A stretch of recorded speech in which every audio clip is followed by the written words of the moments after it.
I love to collect things. Ever since I was a kid, I've had massive collections of random stuff. Everything from bizarre hot sauces from all around the world to insects that I've captured and put in jars.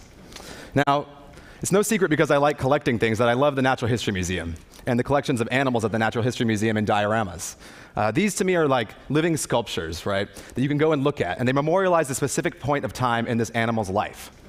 So I was thinking about my own life and how I'd like to memorialize my life, for the ages, and also the lives of my friends.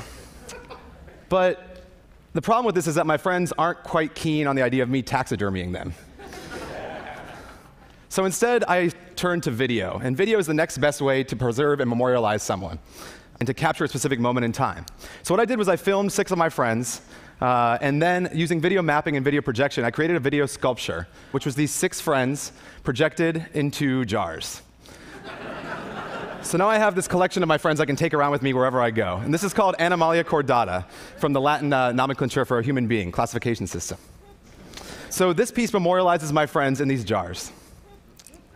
And they actually move around. So this was interesting to me, but it lacked a certain human element. It's a digital sculpture, so I wanted to add an interaction system. So what I did was I added a proximity sensor, so that when you get close to the people in jars, they react to you in different ways. Just like people on the street when you get too close to them. Some people react in terror, others react and ask you for help, and some people hide from you. So this is really interesting to me, this idea of taking video off the screen and putting it in real life, and also adding interactivity to sculpture. So over the next year, I documented 40 of my other friends and trapped them in jars as well, and created a piece known as Garden, which is literally a garden of humanity. But something about the first piece, the Animalia Chordata piece, kept coming back to me, this idea of interaction with art. And I really liked the idea of people being able to interact and also being challenged by interacting with art. So I wanted to create a new piece that actually forced people to come and interact with something. And the way I did this was actually by projecting a 1950s housewife into a blender. This is a piece called Blend. And what it does is it actually makes you implicit in the work of art. You may never experience the entire thing yourself. You can walk away, you can just watch as this character stands there in the blender and looks at you. Or you can actually choose to interact with it.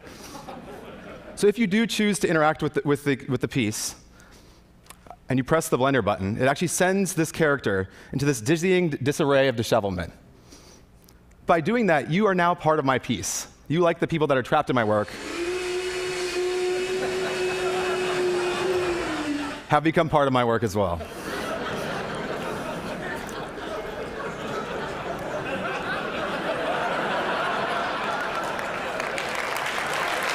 But this seems a bit unfair, right? I put my friends in jars, I put this character, this sort of endangered species character in a blender, but I've never done anything about myself. I've never really memorialized myself. So I decided to create a piece which was a self-portrait piece. This is sort of a self-portrait taxidermy time capsule piece called A Point Just Passed, in which I project myself on top of a time card punch clock. And it's up to you. If you want to choose to punch that punch card clock, you actually age me. So I start as a baby, and then if you punch the clock, you'll actually transform the baby into a toddler. And then from a toddler, I'm transformed into a teenager. From a teenager, I'm transformed into my current self. From my current self, I'm turned into a middle-aged man. And then from there, into an elderly man. And if you punch the punch card clock 100 times in one day, the piece goes black and is not to be reset until the next day. So in doing so, you're erasing time. You're actually implicit in this work, and you're erasing my life. So I like this about interactive video sculpture, that you can actually interact with it, that all of you can actually touch an artwork and be part of the artwork yourselves. And hopefully one day, I'll have each and every one of you trapped in one of my jars. Thank you.